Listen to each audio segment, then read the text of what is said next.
Hey YouTube, this is Steve from Average Joe's Fantasy Football, and we've got some Week 7 waiver wire additions to help you out with your fantasy season. Again, we are on to Week 7. Yes, it is here. We've got two teams on a bye. We'll talk a little bit more about some players that will help you out this week.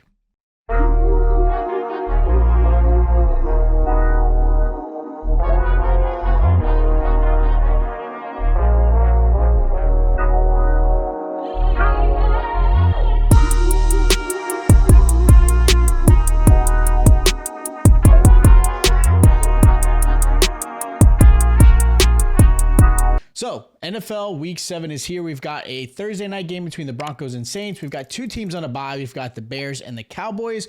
So we've got a lot of teams actually playing this week, and I've got a great list of players that you should consider grabbing off of waivers that are either a deep stash or someone who may help you out this week. We do have two Monday night games, and then of course we have a early London game as well. The Patriots and Jaguars. So we've got a great slate of games this week, and hopefully this is going to help you out. Now I'm going to jump into the quarterback position of players that I think you should consider grabbing that are still available, and even some players that I think are still shockingly available. So the first one I'm going to mention is going to be Caleb Williams versus the bye week. And I know he's on a bye week, but he's available still in 31% of leagues, and you've got to mention him because he has actually been really worth grabbing. The fact that he's out there in your league is kind of a mistake, I think, for most people.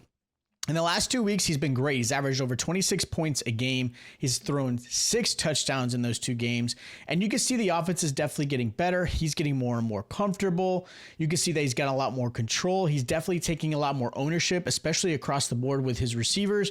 And again, he's got weapons. Like, this is perfect scenario. Now, obviously, he's not going to help you out in this bye week, but he is definitely worth a stash if he is available out there. Because again, if Caleb's there, he should have a great availability. And on top of that, look at after his bye week, he's got the Commanders and the Cardinals, who are really both bad against the pass. So 2 great matchups right after that. And again, if Caleb's out there, you should consider grabbing him. Another quarterback that I feel like I've talked about before and people still consider leaving him out there is Sam Darnold versus the Lions this week.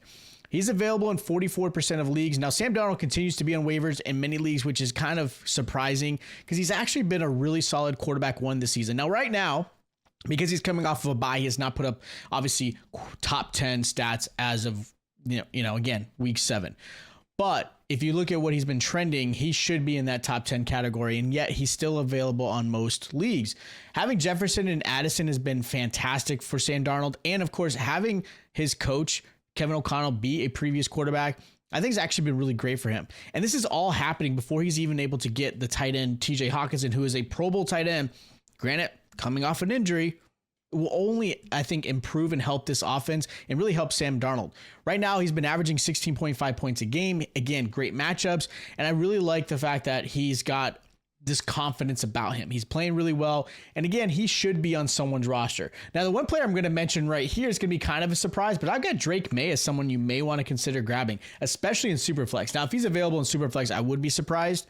But Drake May is available in 99% of leagues, which I understand. A lot of people were uncertain how he's going to perform this week. What was he going to look like, especially with a bad offensive line.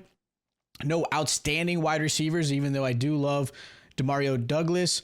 But you got to give credit to May. What an amazing first game he had. Sure, he threw some interceptions and he did lose the game, but May played really well against a tough Texans defense, and he threw for over 230 passing yards. He threw 3 touchdowns as well. He definitely showed some athleticism. He picked up 38 yards on the ground, and he finished that week with 21 fantasy points.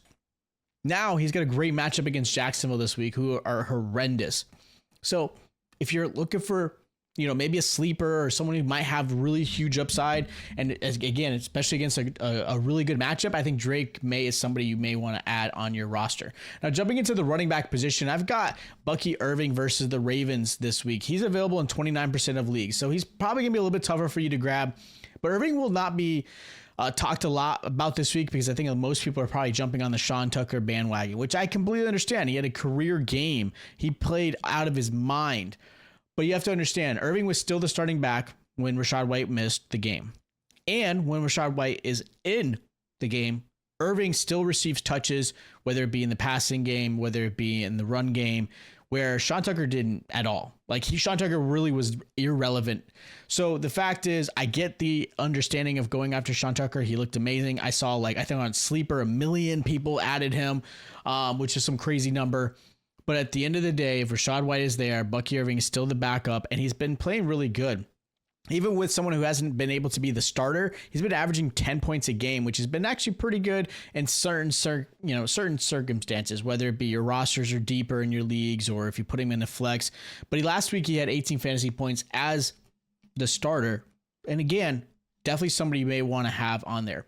Now, another running back you may want to consider, and this is based off of injury, is Isaac Guerendo. Now, he's going against the Chiefs this week, and he's available in 96% of leagues, which is completely understanding, right? Jordan Mason's been amazing ever since he's kind of filled in for Christian McCaffrey. Christian McCaffrey's still in IR, but there's a chance that maybe Mason misses this game. He's dealing with a shoulder injury. He did miss time in that game last week, and Guerendo did a really good job. I think he's more of a deep stash than anything else, or maybe you've got Jordan Mason and you need to obviously handcuff him. Completely understandable. So I'm not saying you got to run and go grab him, but he did really well. He almost scored in that game. Had he been, maybe the game would have been a little bit closer. 49ers needed it. He could have easily scored.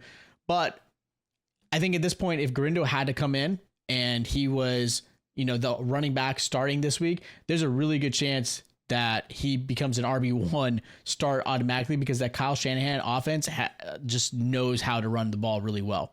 Now, another running back I would consider grabbing off waivers is going to be Alexander Mattison. So Alexander Mattison is not necessarily the starter.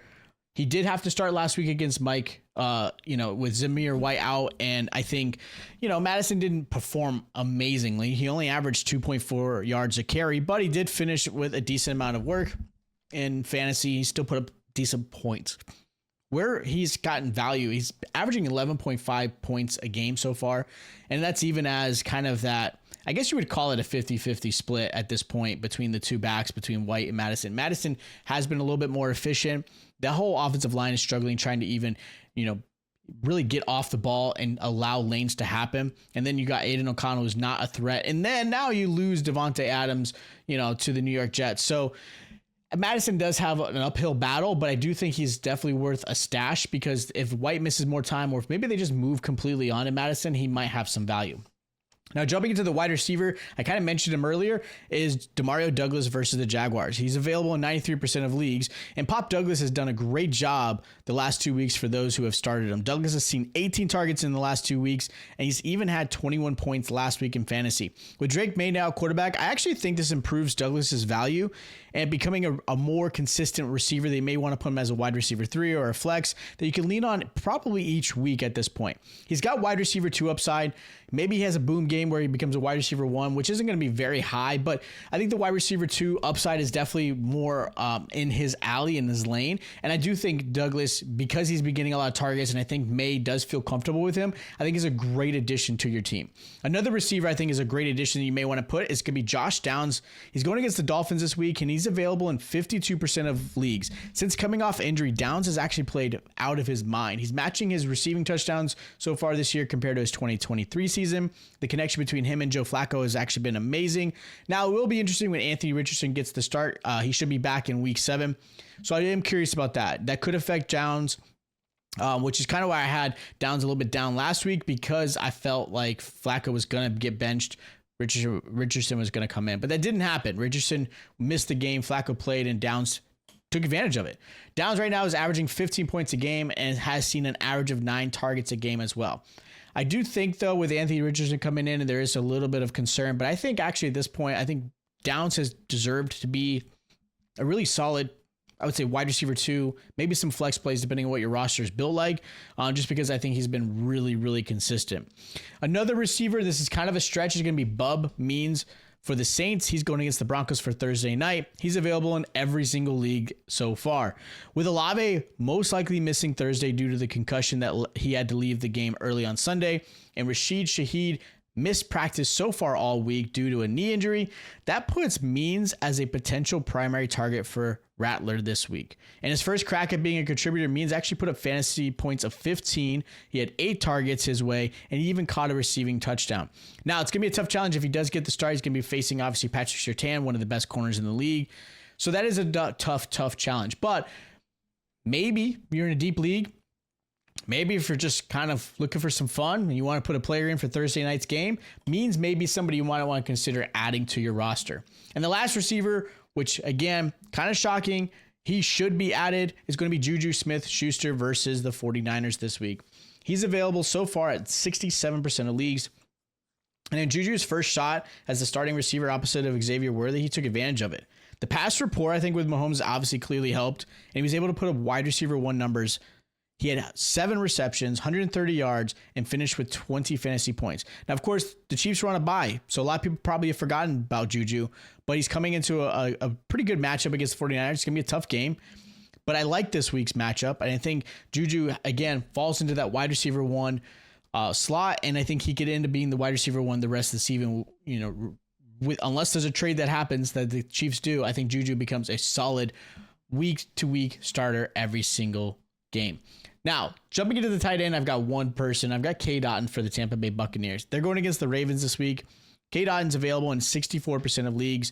He did not have a great start to the season, but in the last 4 weeks, he's been averaging 9.4 points a game and 6 targets a game. That currently puts him as tight end number 9 for the season. And he's becoming a bigger piece in this offense and someone that Baker's been relying upon, especially for first downs and even more confidence in the red zone. And of course, having Chris Godwin and Mike Evans out there definitely helps keep defensive distracted, giving him opportunities across the middle, going against some linebackers. Otton's played a really fantastic games. Like, he's been really good. And I talked about him off season.